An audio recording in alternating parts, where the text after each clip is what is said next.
bu leen di fàtte di abonné wu ci seen chaîne bi di Seni Info 7 TV. programme de résilience agricole pour jàppale ñi nga xam ne ñooy béykat sàmmkat ak nappkat néew doole yi nga xam ne dañoo nekk ci ironie bi programme boobu mu ngi laal ci luy tolloog 3069 mooy ñetti junni ak juróom-benn fukk ak juróom-ñeenti doomu aadama njël ci biir région de Louga, particulièrement département de Linguère ak département bu Kébémer. programme boobu soo doon xayma tey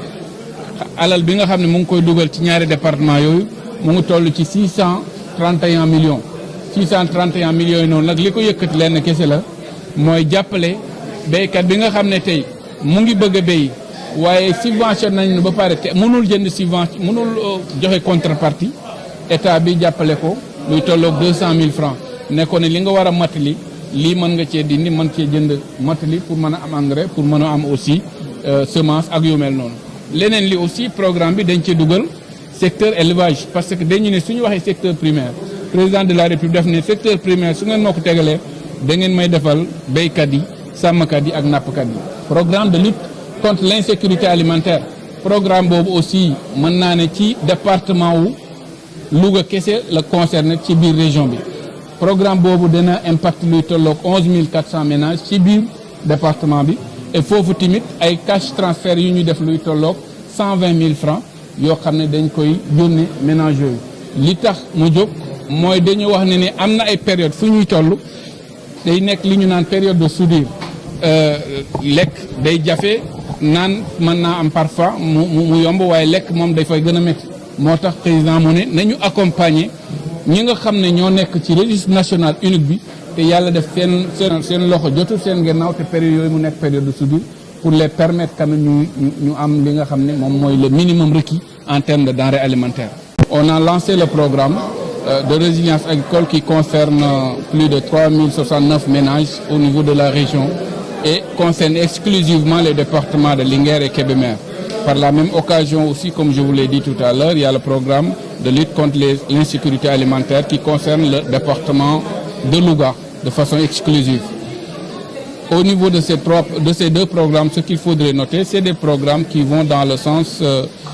d'accompagner la population, surtout dans la résilience, soit pour les populations vulnérables qui sont inscrites dans le RNI, mais que ce soit aussi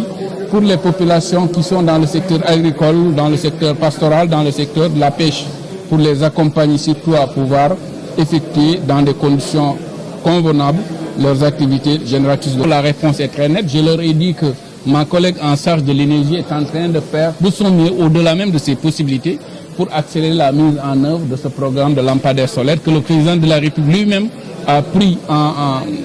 à bras le corps pour faire la répartition, pour qu'il y ait une véritable équité dans le cadre de cette répartition de lampadaires solaires. Le reste, c'est surtout des difficultés liées aux bourses de sécurité familiale. Là aussi, certains ont noté des erreurs d'inclusion et d'exclusion. Parfois, on met des gens dans le programme qui ne sont pas des personnes habilitées ou on exclut des gens qui devaient faire partie. À ce niveau aussi, je voudrais juste rassurer les gens que le président de la République a donné des instructions fermes à ce qu'il y ait une recertification du programme national de bourse de sécurité familiale pour enlever ceux qui sont là-dedans et qui ne sont pas du tout celles qu'il faut et intégrer les personnes idoines par rapport à ce programme.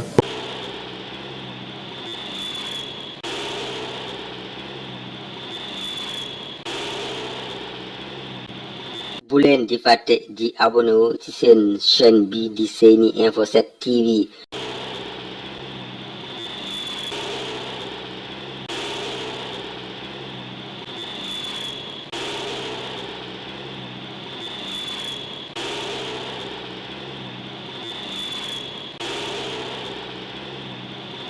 bu leen di fàtte di abonné wu ci seen chaîne bi di Seni Info 7 TV.